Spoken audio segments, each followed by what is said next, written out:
আজ সকাল থেকেই অঝরে বৃষ্টি হচ্ছে।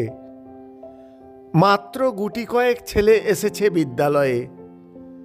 বরুণ তাদের মধ্যে একজন।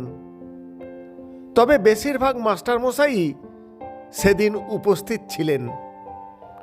প্রধান শিক্ষক অন্যান্য শিক্ষকদের সঙ্গে আলোচনা করে সিদ্ধান্ত নিলেন, এই বৃষ্টিতে মিড ডে মিল বন্ধ থাকবে, আর এক পিরিয়ডের পর ছাত্রদেরও ছুটি হয়ে যাবে। প্রার্থনা সভায় প্রধান শিক্ষক যখন একথা ঘোষণা করলেন, তখন বরুণ কাঁদতে শুরু করে দিল।